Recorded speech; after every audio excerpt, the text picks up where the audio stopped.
Next, we're going to travel all the way to Baltimore to the Johns Hopkins Bloomberg School of Public Health to speak with Dr. Gerard Anderson, a professor there and the first author of the paper I cite more than any other during this course, The Rising Tide of Chronic Disease in America. Well, Gerard, thank you so much for being with us today. It's a thrill to meet you. I'm glad to be here. Great. A decade ago, you and your colleague Jane Horvath published what I view as a seminal paper, The Growing Burden of Chronic Disease in America. The students of the course, if they've been paying attention, are quite familiar with it by now. And it opened my mind to the aggregate problem of chronic disease in a way that really no previous paper had done, which is why I view it the way I do. So we're 10 years later. Have we made progress? Where are we? Well, we have made progress. I mean, I think what you knew already is that as you saw patients that had chronic disease, but you didn't know how many patients there were. And now we know that there are 150 million Americans, almost 1 out of every 2 Americans, that have 1 or more chronic conditions. And that is sort of the new information that we were trying to bring 10 years ago. Now what we're trying to do, now that we have the attention of the policymakers, is to start changing the delivery system. That starts with prevention, but it goes to care and cure for these chronic conditions. And there we're making a lot less progress. I was more optimistic 10 years ago than I am now. Most everything that we've tried recently has just not worked very well. Well, here in the last few years, we've tried to make the healthcare industry adopt health IT, and we've tried to create health information exchanges. We're still really early in that, but are you optimistic that that will happen and that it'll make a difference? Well, it is happening, so I'm very optimistic that it will happen. What I don't think we've solved very well so far is that dashboard problem of a doctor. I have 10 minutes to take care of a patient, and she has 7 things wrong with her. She's seeing 9 other doctors, and I have 10 minutes. If I spend most of that time looking at her medical record, I now have 5 minutes to talk to her. And so the challenge is, how can we get that information out to the physician in a timely fashion for that complex patient? For the patient who only has diabetes, it's pretty easy. But for that patient who has diabetes and congestive heart failure and beginning Alzheimer's and arthritis and is seeing all these different doctors and taking lots of different medications, that's the challenge. I hope the students remember that comment, because that's basically what we're going to talk about in lesson 6 of the course. Great! Well, you also mentioned incentives. I mean, clearly the healthcare system has never been incented. Do you see that working? Are you optimistic that that's actually going to happen in this endlessly complex adaptive healthcare system? So I was just amazed when I started this work in the 1990s that Australia had tried care coordination programs and they had all failed. And then I said, but the United States can do it differently, or the UK could do it differently. And so I've been looking around the world for those models, and I just don't see them yet.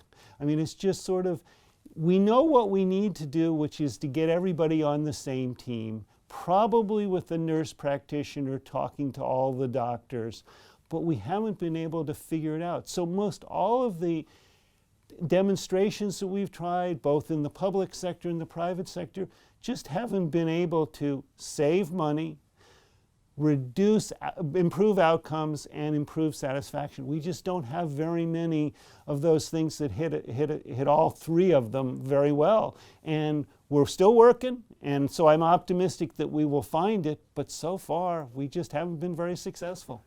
Well, your paper actually ends on an optimistic note. You point to the re-engineering the healthcare system a century ago around new knowledge in public health. Is it so fundamentally different now that that optimism might be misplaced? No, but I think if you read it a little more carefully, what you'll see is, I said, we moved in 50 years from a system oriented around infectious disease to one that's oriented around acute illnesses. And then we got that done by about 2000. And I said, it is going to take us 50 years to reorient the healthcare system around chronic disease. We have to start with the evidence base. We have to know how to take care of somebody who has 7 things wrong with her when the NIH and the FDA exclude all those people from clinical trials. We don't have the educational system in the medical schools oriented around that. We don't have the financing.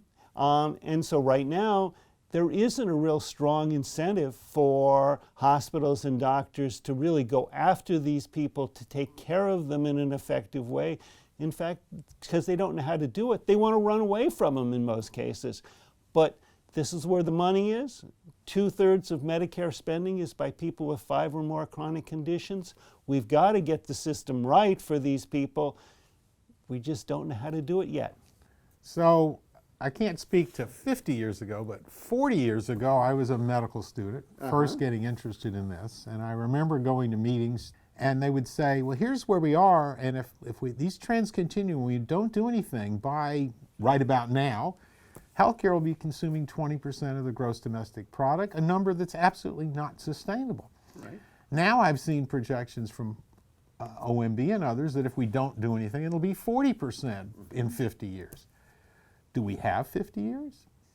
Well, when I started working and trying to control healthcare costs in the 1970s, I said we'll never be able to sustain 10% of GDP on healthcare, and now it's close to 20. So I've stopped making projections as to whether or not we can afford to do something. What we know is that by the time it gets to almost 30%, which isn't that far along, almost all the growth in the economy, all the productivity growth in the economy will in fact go to support the growth in healthcare. And that's probably not sustainable. But we don't know what's going to turn the ship around. Maybe it's IT, maybe it's changing the financial incentives, but since everybody's making so much money in healthcare and jobs are important and financial security is important, it's going to be a really tough change. So many of us speculate that eventually, with our backs against the wall, we'll adopt a single-payer system like every other country on earth. Do you think that's going to happen here in the U.S.?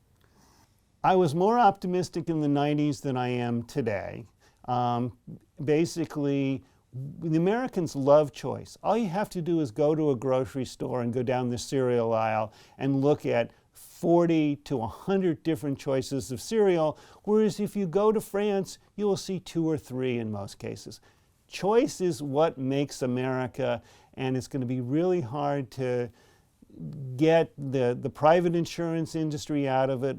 We can't even get right now many of the states to embrace Medicaid. So if they can't embrace Medicaid, which is free money to them, why would we think that they would go to a single payer? I mean, I think it makes sense. It means that we pay a lot more for health care than other industrialized countries because of this choice, but America seems to really like choice. Well, thank you very much. It's been a pleasure. Thank you. And maybe we'll be able to get together in 10 more years and see what's happened. Hopefully it'll be more optimistic that time.